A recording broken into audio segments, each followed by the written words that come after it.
The Overlooked Patriarch's Thanksgiving Surprise, a Thanksgiving story from the Chicago suburbs. Harold Hal Jenkins pulled his 2009 Ford pickup into the circular driveway of his son's 6-bedroom colonial in Hinsdale, Illinois, just as a late November wind whipped the last stubborn leaves off the maple trees.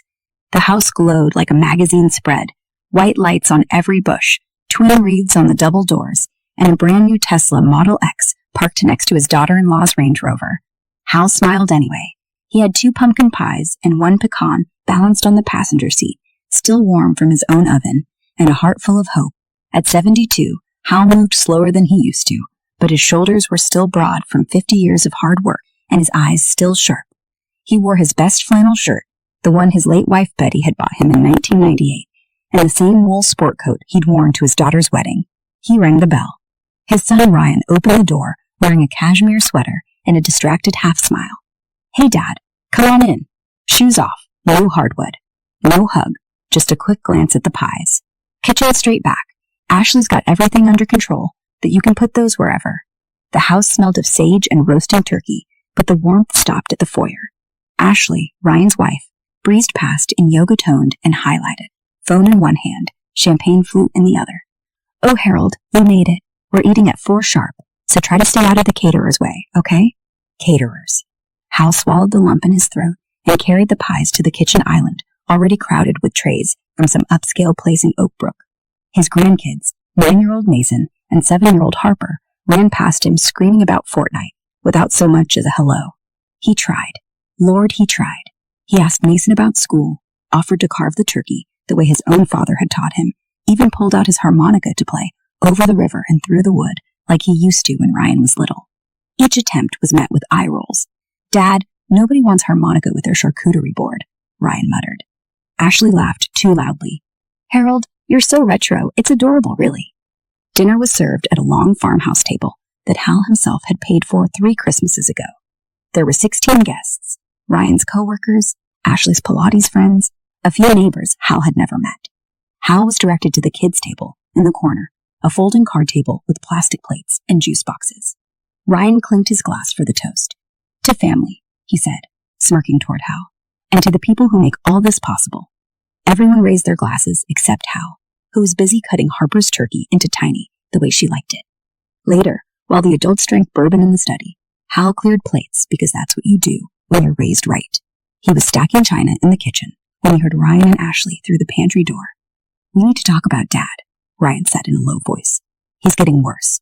Wanders in whenever he wants, tells those endless stories. The kids barely tolerate him." Ashley sighed. "I looked into Memory Gardens in Naperville.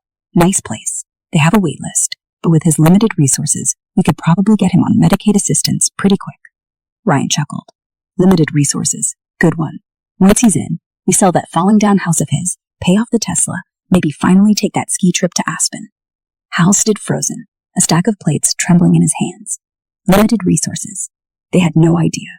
45 years earlier, Hal and his college roommate had started a little software company in a Downers Grove basement, inventory tracking programs for small manufacturers. Hal wrote the code. His partner handled sales. By 1998, they sold it to a Silicon Valley giant for $180 million. Hal took his half, paid cash for the house Ryan grew up in, set up college funds, and then quietly started angel investing in tech startups. One of those investments, a little cybersecurity firm called Fortress Shield, had gone public last year. Hal still owned 22%, worth north of $47 million today. Every quarter, dividends landed in an account Ryan and Ashley knew nothing about. That money had paid for this house, the cars, the private schools, the Peloton in the basement, even Ashley's small destination wedding in Cabo. Hal had never told them. He didn't want money to change how they saw him. He just wanted to be Dad, Grandpa, the guy who showed up with pies and bad jokes. But tonight, something inside him snapped clean in two. He walked back into the dining room just as Ashley carried out the dessert tray. Flourless chocolate torta from the caterer, Instagram ready and $400. Hal set his 3 homemade pies right in the middle.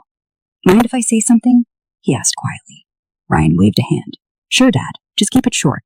Hal pulled an envelope from his coat pocket and laid it on the table. Inside were printouts, brokerage statements, share certificates, a letter from his attorney. "I brought dessert," he began, voice steady, "but I also brought the truth." He watched their faces as they read the numbers. Ashley actually dropped her phone. That startup I wasted time on back in the 80s. I still own a big piece. In fact, I own the piece that's been paying your mortgage since 2019. The piece that bought this table, those cars, and every vacation you've posted about for 5 years. Ryan tried to laugh it off. Dad, come on. No, son, you come on. Hal's voice never rose, but it cut through the room like a winter wind. I heard you in the pantry. Memory Gardens, Medicaid, selling my falling down house. He turned to the guests, who were staring wide-eyed. Thank you all for coming. Dinner was lovely, but this will be my last holiday here. He looked at his grandkids, who had wandered in, confused. Mason, Harper, Grandpa loves you. You can come visit me anytime you want, but only if you come because you want to, not because your parents need a free babysitter. Then to Ryan and Ashley. As of this morning, the dividend payments have been redirected. You'll get formal notice from my lawyer next week. The house is yours. Congratulations. The mortgage is paid off. Consider it a parting gift. But from tonight forward, you're on your own. Ashley started to cry. Ryan's face went red, then white. Hal picked up his coat. I'm selling most of the shares next week. Proceeds are going to a scholarship fund for kids whose parents can't afford college and to a veteran's home in Colorado. I bought a little cabin up in the Rockies last month. Got a trout stream in the backyard and a porch that faces the mountains. Figure it's time I lived for me. He paused at the door. Happy Thanksgiving. Maybe next year you'll think twice before you put Grandpa at the card table. The drive west took 3 days. He stopped in Nebraska to watch the Sandhill Cranes, slept in small motels, played Old Johnny Cash on the radio. When he reached the cabin, log walls, stone fireplace, windows full of evergreens, he unpacked the pies he'd saved, poured himself a small bourbon, and sat on the porch as the first snow of the season started to fall. His phone buzzed. A text from Mason. Grandpa, can we come fishing next summer? Just us? Hal smiled, thumbs stiff but sure. Anytime you want, kiddo. Door's always open. He turned the phone off, raised his glass to the mountains, and whispered, Happy Thanksgiving, Betty. I finally came home. And somewhere back in Hinsdale, the Colonial felt a lot colder that night, even with the Tesla in the garage and the catered torta still half eaten on the table. Sometimes the biggest surprises aren't under the tree or on the table. Sometimes they're the quiet old man who's been carrying the whole feast on his back for years and finally decides to set it down.